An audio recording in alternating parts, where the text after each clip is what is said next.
नमस्कार दोस्तों, मैं आपका दोस्त और होस्ट कपिल भाटर और आप देख रहे हैं जगमबाद। वर्तमान समय में राजनीतिक उठापटक का दौर है। चारों तरफ बगावती दौर चल रहा है। इसी बीच हमने एक साक्षात्कार की श्रृंखला शुरू की।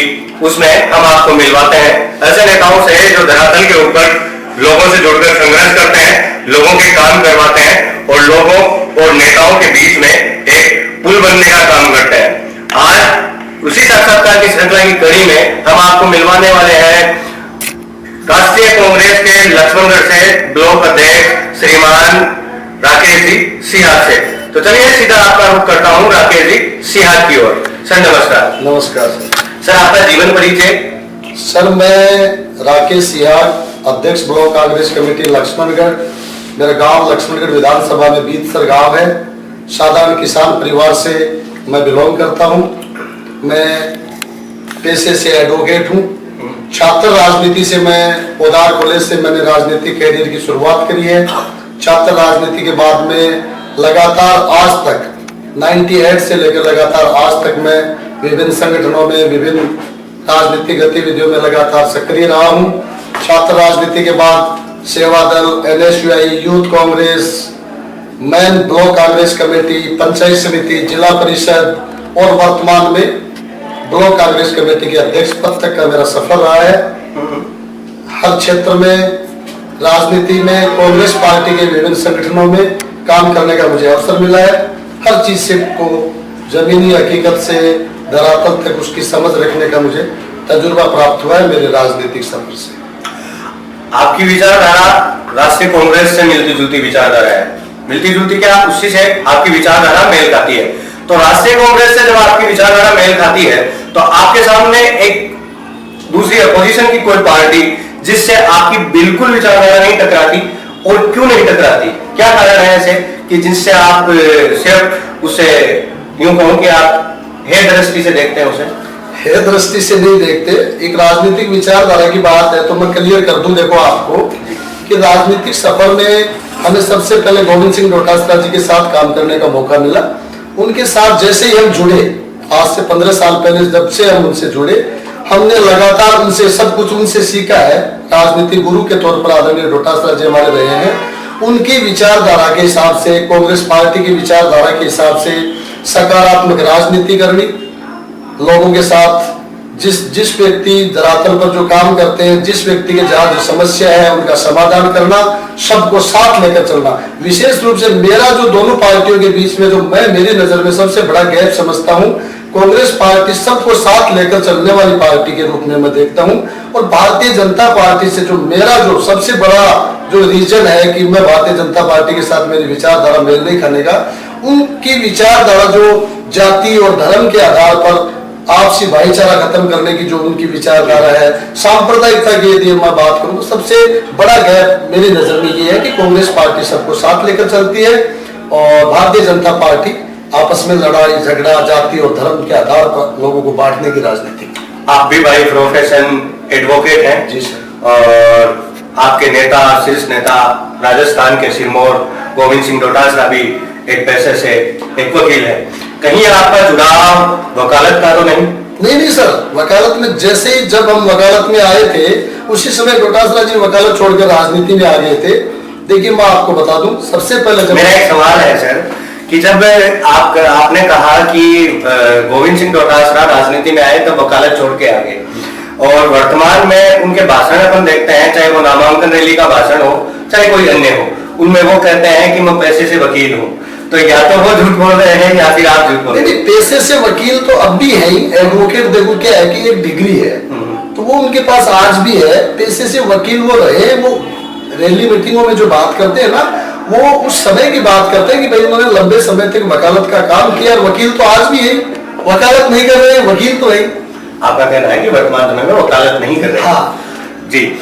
वर्तमान समय में सुभाष महरिया जो गोविंद सिंह डोटासरा के सामने चुनावी मैदान में है और एक बड़ा नाम है। अपन यूं कहें कि जो लक्ष्मणगढ़ सीट से जीतेगा वो राजस्थान का सिरमौर बनेगा। यूं कहूं कि दोनों के दोनों उम्मीदवार मुख्यमंत्री के लायक हैं, लेकिन इसमें कमी यह है कि सुभाष महरिया लगातार पार्टियों में आना जाना रहा है उनका। तो आप इस परिदृश्य को किस प्रकार देखते हैं कि क्या उनका कद छोटा हो गया, ये पार्टियां बदलने में, क्या ये उनकी गलतियां थी या मूर्खता थी? जो कभी राम लक्ष्मण की जोड़ी हुआ करती थी, आज वो जोड़ी टूटकर राम और रावण की जोड़ी बन गई, ऐसी क्या स्थितियां हुई? देखो, और यदि वो जो जोड़ियां टूटकर राम और रावण की बनी, तो राम कौन है और रावण कौन है? देखिए, पहली बात तो मैं ये कहता हूँ आपसे कि दोनों के कद में काफी फर्क है।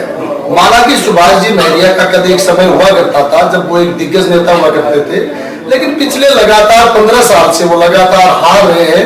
तो आज डोटासरा जी के कंपैरिजन में राजनीतिक कद के दृष्टिकोण से देखें तो महरिया जी और डोटासरा जी में जमीन आसमान का फर्क है, क्योंकि डोटासरा जी लगातार पिछले 15-20 साल से लगातार जीतते आ रहे हैं और वो 15 साल से लगातार हारते आ रहे हैं। तो राजनीतिक कद में आज उनके द्वारा उनका आपस में कोई, मैं समझता हूं, कोई मुकाबला नहीं है। इन फ्यूचर भविष्य की यदि इस चुनाव के बाद की आप बात करें तो डोटासरा जी आज कांग्रेस पार्टी के प्रदेश अध्यक्ष हैं, लगातार चौथी बार विधानसभा का चुनाव लड़ रहे हैं, आज कांग्रेस के सेकंड पर्सन है। चुनाव के बाद में यदि इन दोनों नेताओं में से कोई भी नेता जीतता है तो जो राजनीतिक मुकाम हासिल होना है उसमें भी जमीन आसमान का फर्क रहेगा, क्योंकि डोटासरा जी आज कांग्रेस पार्टी में इस हैसियत से है कि वो निर्धारण करने वालों में है। और महरिया जी को बेशक वो पहले बीजेपी में रहे थे, लेकिन आज वो बीजेपी में नई एंट्री के बाद में वो नए व्यक्ति बन गए बीजेपी में। तो उसका तुम्हारी कोई सिमिलरिटी मुझे नहीं लगता आज उनके आपस में बिग गैप की नजर से हम देखते हैं। जी, अब हम बात करते हैं गोविंद सिंह डोटासरा की। पिछले कुछ समय में अपने देखा कि राजनीति में एक उठापटक चला।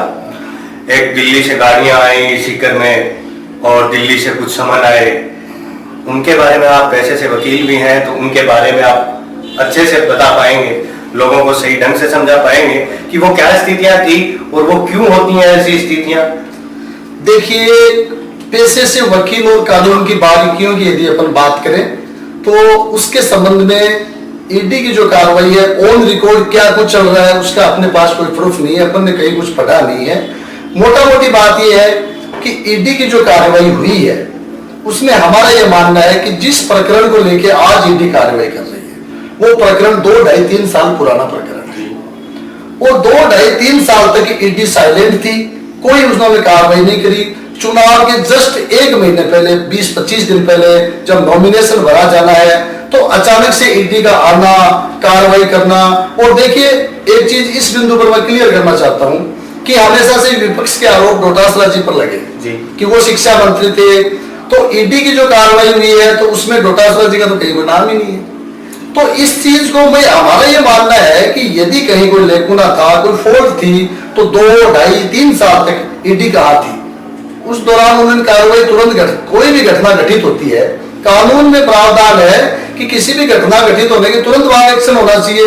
उस चीज को आप पेंडिंग रख रहे हो, अचानक से मूवमेंट बनाने के चक्कर में उसको बिल्कुल उस वक्त पे, तो इसको हम सिर्फ और सिर्फ एक राजनीतिक द्वेषता और एक ध्यान भटकाने वाली बात और एक मेंटली डिस्टर्ब करने वाले अंदाज में हम इस चीज को देख रहे हैं, ईडी की कार्रवाई को। और ये नई बात नहीं है। देखिए, ईडी की कार्रवाई अब पूरे प्रदेश में, पूरे देश में एक ये माहौल सा खड़ा, विपक्ष का आरोप नहीं है, ये पूरे देश में ईडी, सीबीआई इनके खिलाफ एक जनता का माहौल भी बन गया कि किसी भी स्टेट में चाहे चुनाव से जस्ट पहले 1 महीने 1.5 महीने पहले ईडी आती है और विपक्ष के नेताओं को हर स्टेट में एक परंपरा सी बन गई। तो हम समझते हैं ये एक राजनीतिक दृष्टिकोण से सही और उचित परंपरा नहीं। क्या आपको लगता है कि गोविंद सिंह डोटासरा को एक टारगेट बनाया जा रहा है, जैसे कि पश्चिम बंगाल में ज्योतिप्रिया को बनाया गया? ज्योतिप्रिया जो वहां के मिनिस्टर थे, दिल्ली में आप नेताओं में मनीष सिसोदिया को टारगेट किया गया, क्या ऐसा ही कुछ? बिल्कुल हमारा नहीं मानना है, पूरी जनता का ये मानना है कि गोविंद सिंह डोटासरा को इस मुद्दे पर टारगेट बनाया जा रहा है। और वो क्लियर मैं कर दूं, इसलिए बनाया जा रहा है कि डोटासरा जी लगातार आरएसएस, भारतीय जनता पार्टी के जो नेता हैं उनकी पोल खोल रहे हैं, उनके खिलाफ अपनी आवाज बुलंद कर रहे हैं। तो ये पहले से था। देखो, इतना ईडी की इमेज और विपक्ष की ये इमेज बन चुकी है जनता में, ये बहुत पहले लोग बात करने लगे थे कि चुनाव आएंगे। और भारतीय जनता पार्टी के लोग भी कहते हैं बाजार में कि एक बार रुक जाओ, चुनाव आएंगे तो हम चुनाव जीतेंगे। तो उनको लोगों पूछते हैं कि भैया आप चुनाव कैसे जीतोगे? डोटासरा जी ने इतना काम किया है, आपका धरातल पे कोई काम नहीं है, आपका कोई विजन नहीं है। तो उनके तरह ये हुआ करते थे कि चुनाव आएगा तो ईडी आएगी, सीबीआई आएगी, हम अंदर करवा देंगे, झूठा फंसा देंगे, केस लगवा देंगे, जाति धर्म करा देंगे। तो ये तो मेरे कहने की जरूरत नहीं है, आम जनता की भावना है। आपने नाम लिया राष्ट्रीय स्वयं सेवक संघ का, आरएसएस का। अब एक सवाल यहाँ खड़ा हो जाता है कि भारतीय जनता पार्टी एक राजनीतिक पार्टी और आरएसएस का कहना है कि वो एक स्वयं सेवक संगठन है जो लोगों की मदद के लिए काम करता है। अब मेरे को ये जो संबंध है भारतीय जनता पार्टी और आरएसएस के बीच में, वो संबंध मेरे को ना तो कभी समझ में आया, ना ही तो मुझे बीजेपी के नेता समझा पाए, और ना ही कांग्रेस के, और ना ही सीपीआईएम के, और ना ही किसी। हम समझाएंगे आपको, हम समझा देंगे दोनों के बीच में जो संबंध है। देखिए, राजनीतिक पार्टी भारतीय जनता पार्टी है, लेकिन रिमोट कंट्रोल आरएसएस के पास होता है। अभी आपने लक्ष्मणगढ़ में सुना होगा, मैं कोई पर्सनली नहीं कहता, जब ये चुनाव में टिकटों की बातें चल रही थी, आप मेरी बात समझिए, टिकटों की बातें चल रही थी, तो भारतीय जनता पार्टी के लोग बाजार में ये कहते फिर रहे थे कि रणवा जी को टिकट मिलेगी क्योंकि उनकी आरएसएस पैरवी कर रहा है, सुभाष जी को टिकट नहीं मिलेगी क्योंकि आरएसएस उनके खिलाफ है, वो मंत्री बनेगा क्योंकि आरएसएस उनके साथ है। तो भारतीय जनता पार्टी के लोग ही अपने तर्कों में ये बात करते हैं कि हमारा पक्ष इसलिए मजबूत है कि हमारे साथ आरएसएस है।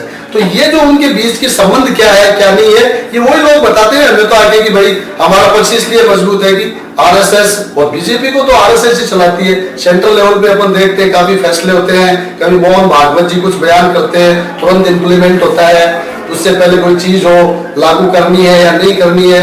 तो ये संबंध तो जगजाहिर संबंध। मुख्य रूप से कहे कि भारतीय जनता पार्टी को आरएसएस ही चलाता है। हाँ, आपका कहने का मतलब है वो भारतीय जनता पार्टी के लोग भी कहते हैं भारतीय जनता पार्टी एक कठपुतली है, आरएसएस काम कर रहा है। अपन बात करें, अपन वापस विधानसभा चुनाव की तरफ आते हैं। पिछले आरोप लगते हैं कि पिछले 5 साल में सचिन पायलट और अशोक गहलोत जी ने बाड़ेबंदी में सरकार चलाई, होटलों में सरकार चलाई, जैसलमेर में कभी जैसलमेर में होटलें बुक की गई, कभी किसी अन्य बड़े शहर में होटलें बुक की गई, जहां पर 5 स्टार होटलें थी, मोस्टली उन शहरों का नाम है। तो वहां आरोप यह लगता है कि उन्होंने बढ़िया उठापटक किया, बढ़िया मदारी और भालू का बढ़िया खेल दिखाया और अब वोट लेने के लिए आगे, ऐसा भारतीय जनता पार्टी के लोगों का मानना है, उनका कहना है। इसके बारे में आपका क्या परिप्रेक्ष्य है? मेरा परिप्रेक्ष्य क्लियर कहता है कि जो कुछ कांग्रेस को अशोक गहलोत जी हो, चाहे पायलट जी हो, चाहे डोटासरा जी हो, बाड़ाबंदी करनी पड़ी, होटल बुक कराने पड़े, तो सर उसके पीछे था कौन? ये करवा कौन रहा था? ये भारतीय जनता पार्टी, इसकी जिम्मेदार भारतीय जनता पार्टी तो है। वो कांग्रेस की चुनी हुई, जनता की चुनी हुई सरकार को गिराने के लिए सारे तंत्रों का इस्तेमाल कर रही थी। जब लोग प्रलोभन, लालच, प्रेशर, दबाव, ईडी, सीबीआई, तो इतने बड़े तंत्र के सामने उन्होंने टकराने के लिए, फिर देखिए तो लोकतंत्र की परंपरा है, बचने के लिए कर रहे थे वो तो बाड़ेबंदी, और जो भी एमएलए को कहीं कलेक्ट करने की बात हो, उनको एक जगह इकट्ठे करने की बात हो, तो इसके लिए मैं समझता हूँ भारतीय जनता पार्टी जिम्मेदार है, वरना क्यों जाते होटलों में। एक सूचना आती है राजस्थान में सरकार के कार्यकाल के अंतिम समय में सचिन पायलट के विरुद्ध एक मीटिंग होती है शांति धारीवाल के घर पर, और उस मीटिंग में लगभग 60 से 70 विधायक एक इस्तीफा सौंपते हैं सरकार का कि हम विधायक रहना ही नहीं चाहते। तो उनका इस्तीफा स्वीकार नहीं हुआ। वो सिचुएशंस क्या थी? क्या वो स्वीकार होना चाहिए था, नहीं होना चाहिए था? क्या वो सरकार गिर जाती? ऐसी क्या सिचुएशंस बनी? वो सब बड़े लेवल की बातें हैं। फिर आज हम वो बिंदु हमारे लिए इसलिए महत्वपूर्ण नहीं है क्योंकि वो सारी चीजें सोल्व होके आज अशोक गहलोत और सचिन पायलट जी दोनों मिलकर इस विधानसभा चुनाव में कांग्रेस को जिताने का ही काम कर रहे हैं। चलिए छोड़ते हैं, वर्तमान परिप्रेक्ष्य की तरफ चलते हैं। वर्तमान परिप्रेक्ष्य की तरफ देखें तो वर्तमान में लक्ष्मणगढ़ विधानसभा क्षेत्र से 2 बड़े चेहरे चुनावी मैदान में है। सुभाष महरिया जो कभी इस पार्टी में कभी उस पार्टी में, और उनके परिवार की तरफ से खबरें आती हैं कि एक भाई का लड़का जेजेपी पार्टी में है और खुद भारतीय जनता पार्टी में है, पहले राष्ट्रीय कांग्रेस में थे। तो इस परिप्रेक्ष्य को आप किस तरह से देखते हैं? क्या वो सभी पार्टियों पर एक छत पर राज करना चाहते हैं कि मैं सभी पार्टियों में हम रहें और हम ही राज करें सिर्फ? आपका सबसे महत्वपूर्ण सवाल है, इसका मैं सबसे महत्वपूर्ण जवाब देने जा रहा हूं कि ये देखिए, ये जो परंपरा और ये जो काम सुभाष जी महरिया कर रहे हैं, ये क्लियर कट सेल्फिश नेस है जो एक आदमी की दिखाती है, यानी उनका राजनीतिक स्वार्थ है वो क्लियर कर दिखाने वाला। ये कहने का मतलब क्लियर कर दूं एक बात कि भारतीय जनता पार्टी में रहे, कांग्रेस में आए, वापस भारतीय जनता पार्टी में गए, इसका मतलब क्या है? इसका मतलब क्लियर कट है। मैं तो खुद कहता हूं, मैं भारतीय जनता पार्टी के कार्यकर्ताओं से कहना चाहता हूं कि जिन भारतीय जनता पार्टी के कार्यकर्ताओं ने सुभाष महरिया को एक पहचान दी, आज गोविंद सिंह डोटासरा को कांग्रेस के कार्यकर्ताओं ने पहचान दे रखी है, वैसे ही एक सुभाष जी महरिया को भारतीय जनता पार्टी के कार्यकर्ताओं ने अपना खून पसीना बहाकर, अपना सब कुछ दांव पे लगाकर और उनको एक स्टैंड दिया, उनको 3 बार सांसद बनाया। उस भारतीय जनता पार्टी ने उनको केंद्र में मंत्री तक बनाया। एक बार टिकट मिलने मात्र से, ये कोई राजनीति में बड़ा सवाल नहीं होता, टिकट मिलना, हारना, जीतना, ये एक राजनीति की परंपरा चलता रहता है। कई बार टिकट मिल जाती है, नहीं मिलती है, हार जाते हैं। एक बार कोई बहुत बड़े लंबे समय तक भारतीय जनता पार्टी ने सुभाष जी महरिया की उपेक्षा नहीं करी थी। सिर्फ एक बार टिकट नहीं देने मात्र से उन लोगों को जिनके बलबूते सुभाष महरिया एक पहचान थी, उन लोगों को 1 सेकंड में लात मार के कहूं या छोड़ के कहूं, सामने वाले पाले में अपने स्वार्थ के लिए कूद जाना, उन भारतीय जनता पार्टी के कार्यकर्ताओं के साथ क्या गुजरा होगा, ये आप भी समझ सकते हैं और हम भी समझ सकते हैं। उसके बाद में कांग्रेस में जाके और कांग्रेस के सामने हाथ जोड़कर, कांग्रेस के कार्यकर्ता जो हमेशा सुभाष जी महरिया के सामने संघर्ष कर रहे थे, उनके सामने उन्होंने हाथ जोड़े, उन्होंने कहा कि आप हमें स्वीकार करो। कांग्रेस के नेताओं के सामने हाथ जोड़े कि आप हमें स्वीकार करो। उन्होंने सबने जो हमेशा से उनके सामने संघर्ष कर रहे थे महरिया जी के, उन्होंने एक बहुत बड़ा मतलब उपकार मान लो या दया मान लो या गिले शिकवे सब बुलाकर उनको स्वीकार किया और उनके साथ उसी तरीके से लोकसभा चुनाव में बड़े नेताओं ने टिकट दिया, कार्यकर्ता उनके साथ जुटकर उनको वोट देने का काम किया। जीत हार एक अलग विषय है। जैसे ही वहां जीत नहीं मिली, वापस उनके साथ चिटिंग, उनके साथ लात मार के वापस उसी पाले में आ जाना, तो आज ये कैसे, कोई भी कैसे मान लेगा? भारतीय जनता पार्टी के लोग हमें भी मिलते, वो उनका कहना है कि ये वही सुभाष महरिया हैं जिनको हमने स्टैंड किया था, खड़ा किया था और हमें एकदम बस धार में छोड़कर भाग गए थे। आज हम इनको वापस खड़ा कैसे कर दें, पता नहीं कल ये तो वापस चले जाएंगे। तो ये कहीं न कहीं भारतीय जनता, कांग्रेस के बजाय भारतीय जनता पार्टी के कार्यकर्ताओं में अंदरूनी पीड़ा बहुत बड़ी है इस बात की, क्योंकि ये छोटी सी बात के लिए या छोटे से स्वार्थ के लिए रोज ऐसे पाला बदलना, पार्टियां बदलना, ये मैं समझता हूँ किसी नेता का ये कोई विजन शो नहीं करता। सुभाष महरिया ने जब कांग्रेस ज्वाइन की इस बार, तो उनके कुछ कोट्स आए, उनके प्रोफाइल्स पर देखे या उनके लोगों के प्रोफाइल्स पर हमने देखे, तो वहां पर लिखा हुआ था कि कांग्रेस पार्टी ने मुझे पूर्ण रूप से स्वीकार नहीं किया, उन्हीं की वजह से मैं चुनाव हारा। तो क्या इस परिप्रेक्ष्य को क्या वो सही बोल रहे थे? कहेगा सही परिप्रेक्ष्य। आप ये बताइए, एक कार्यकर्ता किसी भी राजनीतिक पार्टी में अपनी जिंदगी भर दरिया बिठाता है, पार्षद और पंचायत समिति की टिकट नहीं मिल पाती है, वैसा सही बात, दरी बिछाने में पूरी जिंदगी निकल जाती है, छोटा सा टिकट नहीं ले पाता। कैसे पूरा स्वीकार करना माना जाता है कि राजनीतिक अपने लोकतांत्रिक सिस्टम में सबसे बड़ी राजनीतिक पार्टी की टिकट या चुनाव होता है, तो सांसद का चुनाव होता है, 3 दिन में आप आए और आते ही आपने कांग्रेस पार्टी ने सांसद तक की टिकट दी है और कांग्रेस के कार्यकर्ताओं ने आपको वोट दे दिया, तो पूरा स्वीकार नहीं करना कैसे कहते? पूरा स्वीकार कैसे होते? पूरा स्वीकार करने का मतलब आरे हुए को भी मंत्री बना देते तब पूरा स्वीकार होता क्या? जी, एक फिलहाल समय में देखें तो कई नेताओं ने नामांकन भर दिया है और सबके शपथ पत्र ऑनलाइन है, अपन सब लोग देख सकते हैं। तो सुभाष जी महरिया के शपथ पत्र में जो उनकी इनकम है, इनकम सोर्स है, उनकी यूं कहूं कि उनकी चल अचल संपत्ति जो है वो बड़ी, थोड़ी हैसियत उसकी थोड़ी ज्यादा है।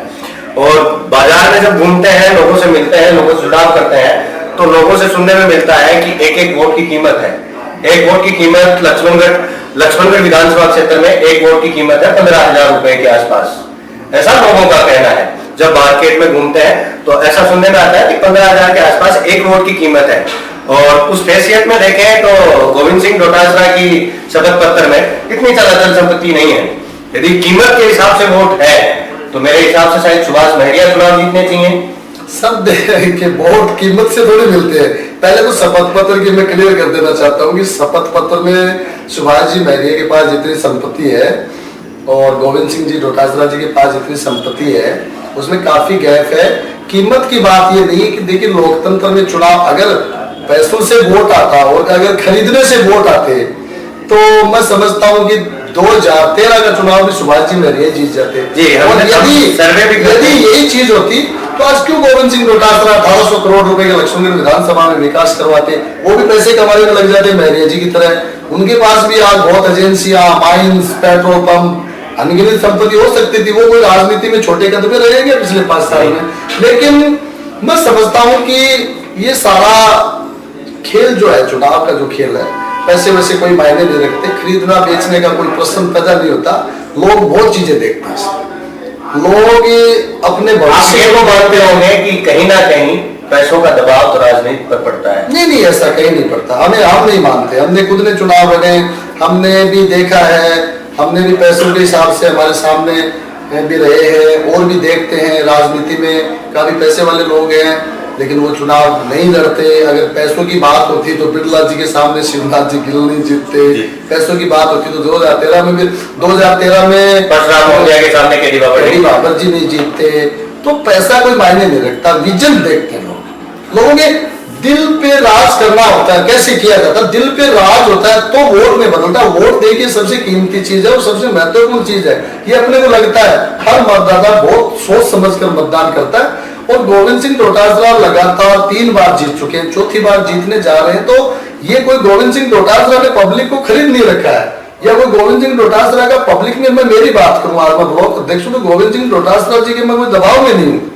गोविंद सिंह डोटासरा जी से कोई मुझे प्रत्यक्ष हो रहा है, प्रत्यक्ष लाभ नहीं मिल रहा है। एक कोई आदमी किसी नेता से जुड़ता है, जुड़ने के बाद वो उसकी स्टडी करता है, स्टडी करने के बाद ये लगता है कि यार ये आदमी ठीक है, तो उसके साथ लोग जुड़े रहते हैं, अदरवाइज छोड़ के चले जाते हैं। आज डोटासरा जी लगातार उनके पास पहले चुनाव से लेकर अब तक हर बार उनके वोट्स में बढ़ोतरी हो रही है, लोग जुड़ते जा रहे हैं। इस बार आपका क्या अंदाजा है कितने? इस बार भी उनसे ज्यादा वोट, जितने वोट पिछली बार 22,000 कुछ वोटों से जीते थे, अब की बार लगभग 50,000 वोटों से डोटासरा जीते, डबल से भी ज्यादा। हाँ बिल्कुल। आपका कहने मतलब 70% के आसपास करो। हाँ, अब की बार तो देखो, अब की बार तो डोटासरा जी को कोई आदमी वोट क्यों न दे।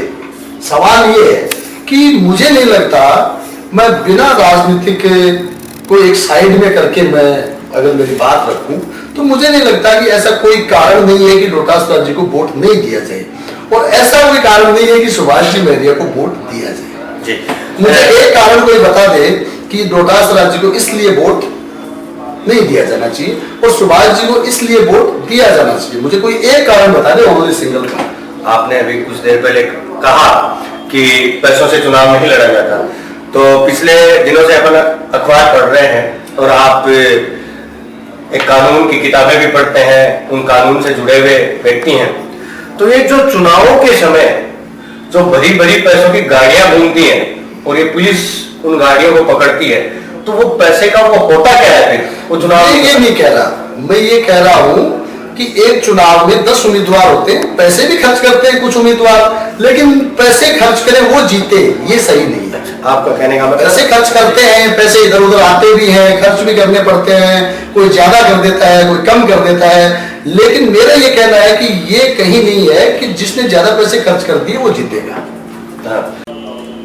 वर्तमान समय में देखें तो आप लंबे समय से राजनीति में हैं और राजनीति से जुड़ाव रखते हैं और आप अपने क्षेत्र में यूं कहूं कि वकालत में भी अपना समय व्यतीत करते हैं, और एक मिडिल क्लास के व्यक्ति को, या यूं कहूं कि एक अच्छे व्यक्ति को जो मान सम्मान जो मिलना चाहिए वो आपके पास इस समय है। आप इस चीज को देखते हुए आप राजनीति में भी एक पद के ऊपर है, बड़े पद के ऊपर है। कोई ब्लॉक अध्यक्ष का पद छोटा पद नहीं होता, आप उसके ऊपर बड़े पद के ऊपर हैं। आपने यहाँ तक पहुंचने में आपको बहुत स्ट्रगल भी लगा होगा, आपने बहुत मेहनत भी की होगी, क्योंकि आप एक मध्यम वर्ग के परिवार से आते हो। क्योंकि यूं कहें कि पैसे वाले परिवारों की बात करें तो उनके पास संसाधन होते हैं, सुविधाएं होती हैं, लेकिन मध्यम वर्ग के परिवारों को लड़कर आना पड़ता है। जब वो लड़कर आते हैं तो उनके सामने बहुत सारी चुनौतियां आती हैं। आपके जीवन में ऐसी कोई चुनौतियां जो सामने वाली विपक्ष की पार्टी ने खड़ी की हो, या फिर आपके किसी प्रतिद्वंदी ने खड़ी की हो, आपकी पार्टी में कोई आपका प्रतिद्वंदी हो उसने खड़ी की हो? राजनीति में किसी भी पद को हासिल करने के लिए चुनौतियों का सामना करना पड़ता है, ये सत्य बात है जी। लेकिन मेरा एक मानना है कि आदरणीय डोटासरा जी एक बहुत ही मजे हुए, राजनेता है। हर चीज को वो प्रधान से उन्होंने अपनी राजनीति का सफर तय किया, एमएलए रहे, दोबारा एमएलए बने, तिबारा एमएलए बने। तो वो व्यक्ति हर बात को खुद व्यक्तिगत समझने में सक्षम है। और गोविंद सिंह डोटासरा आज इस बात को बहुत भली भांति समझते हैं कि कौन व्यक्ति कैसा काम करता है, कौन व्यक्ति इस पद के लिए उपयुक्त है, कौन व्यक्ति को किस जगह काम करके जिम्मेदारी दी जाए जिससे पार्टी का फायदा हो सके। तो मैं इतना दावा करता हूं कि गोविंद सिंह डोटासरा के पास काम करने वाला कोई भी कार्यकर्ता जितना काम करेगा, जिस डेडिकेशन के साथ काम करेगा, जिस ऊर्जा के साथ काम करेगा, उसके अनुरूप वो खुद अपने विवेक से उनकी पूरी स्टडी करके, पूरा एनालिसिस करके उनको वो जिम्मेदारी देते हैं। किसी की कहने से, किसी के सुनने से, किसी के चुगली करने से, किसी के कोई नेगेटिव पॉजिटिव करने या किसी के कहने से वो अपनी राजनीति नहीं करते। वो अपना निर्णय खुद लेते हैं और हर बात को खुद बहुत भली भांति समझते हैं। जी, आप युवाओं के लिए कोई संदेश देना चाहें? मैं युवाओं के लिए एक बहुत महत्वपूर्ण संदेश देना चाहता हूं कि देखिए, पुराने समय में बड़े बुजुर्ग लोग थे, वो मतदान करने से पहले सीधे लोग थे, ग्रामीण परिवेश के लोग थे, कोई बहकाव में भी कई बार लोग आ जाते थे, किसी के दबाव में भी लोग आ जाया करते थे। लेकिन आज के दौर का युवा पढ़ा लिखा युवा है, शिक्षित युवा है। इस बात को मतदान से पहले वो समझे कि किस व्यक्ति के साथ जुड़ने से, किस व्यक्ति के पक्ष में मतदान करने से मेरे गांव का, मेरे समाज का, मेरे शहर का विकास होगा, किस व्यक्ति के साथ जुड़ने से सार्वजनिक काम होंगे, किस व्यक्ति के साथ जुड़ने से, किस पार्टी के साथ जुड़ने से जन कल्याणकारी नीतियां बनेंगी, कौन व्यक्ति अपना हितैषी है, कौन व्यक्ति अपना है, कौन व्यक्ति पराया है। इन सब बिंदुओं पे एनालिसिस करके, किसी के कहे में नहीं आके, किसी के बहकावे में नहीं आके, खुद हर व्यक्ति पढ़ा लिखा युवा इस बात का एनालिसिस करे कि गोविंद डोटासरा क्या है और सुभाष जी महरिया क्या है। दोनों का राजनीतिक कैरियर पहले से रहा हुआ है, दोनों बड़े बड़े पदों पे रहे हुए हैं। किस व्यक्ति का लक्ष्मणगढ़ के विकास में, लक्ष्मणगढ़ के नाम आगे बढ़ाने में, लक्ष्मणगढ़ की जनता के मान और सम्मान में किस व्यक्ति का कितना क्या क्या रहा है, उन सब चीजों के एनालिसिस करके उन हर बिंदुओं पे अपने भविष्य के बारे में सोचते हुए आगे आने वाले समय में किस पार्टी की सरकार और कौन नेता अपने लिए उपयोगी या कामयाब साबित हो, इन सब बिंदुओं पे विचार करके, सोच के, समझ के, उनके दिल से जो आवाज है उसको मतदान कर दें, चाहे गोविंद डोटासरा की है, चाहे सुभाष महरिया की। जी धन्यवाद, आपने द बम्बार्ड की टीम के साथ समय दिया, उसके लिए आपका साधुवाद, आपका बहुत बहुत धन्यवाद। लास्ट में एक बात और मैं आपके चैनल के माध्यम से कहता हूं कि राजनीतिक पार्टियों में आज गोविंद सिंह डोटासरा जी 1800 करोड़ रुपए के लक्ष्मणगढ़ विधानसभा में विकास के काम करवा चुके हैं। ये उनका विजन था।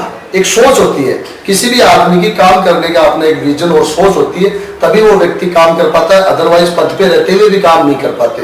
पद पे आज सांसद है सुमेधानंद जी, लेकिन वो डोटासरा जी का 0.01% भी सार्वजनिक क्षेत्र में करवाया और अपना विकास गिनवाते हैं। पद पे सुभाष जी महरिया भी बड़े बड़े पदों पे रहे हैं, वो भी अपने अगर 15 साल के कैरियर में अगर इतने काम कोई करवाए हुए तो वो भी गिनाते हैं। तो कहने का मतलब ये है कि पद कोई मायने नहीं रखता, विजन जिस व्यक्ति का होगा वो जनता के हित में, जनता के भले के लिए काम करेगा, वो विजन डोटासरा जी रखते हैं। और मैं इनके साथ साथ भारतीय जनता पार्टी के उम्मीदवार या कार्यकर्ता, पदाधिकारी, उनसे मेरी एक अपील रहेगी कि वो डोटासरा जी ने क्या करवाया है, कितना काम करवाया है, उनसे प्रेरणा लेके और उनमें कमी, नुक्ताचीनी, हल्की राजनीति, जाति की, पाति की, धर्म की, ये नहीं करके वो भी एक अपना विजन पेश करें कि यदि हम होंगे तो ये करेंगे। तो ये मैं समझता हूँ लोकतंत्र के लिए भी अच्छा होगा, लक्ष्मणगढ़ के लिए भी अच्छा होगा, क्योंकि लक्ष्मणगढ़ की जनता बहुत अच्छी तरह जानती है कि कौन काम करने वाला है, कौन अपना है, कौन पराया है, कौन सही दिशा वाला है, कौन मौकाप्रस्त है, कौन ईमानदार है, कौन स्वार्थी है। ये सब चीजें लक्ष्मणगढ़ की जनता भली बातें जानती है और काफी अच्छे मतों से गोविंद सिंह डोटासरा को इस विधानसभा चुनाव में विजय श्री दिलाएंगे। जी, यह थे राकेश जी सिहाग, जो वर्तमान समय में राष्ट्रीय कांग्रेस से जुड़े हुए हैं। आज के लिए बस इतना ही। आप देखते रहिए द बम्बार्ड। यदि आप हमें पसंद कर रहे हैं तो आप हमें लाइक कर सकते हैं। आप यदि हमें कोई सुझाव देना चाहते हैं तो आप कमेंट बॉक्स में या YouTube चैनल के साथ लिंक जीमेल आईडी के ऊपर आप अपने सुझाव भेज सकते हैं। और यदि आप हमारा सहयोग करना चाहते हैं तो इस वीडियो को ज्यादा से ज्यादा शेयर करें और हमारे चैनल को सब्सक्राइब करें, ताकि आप तक ऐसी ही जानकारियां और ऐसी शख्सियतों से मिलने का मौका मिलता रहे। धन्यवाद।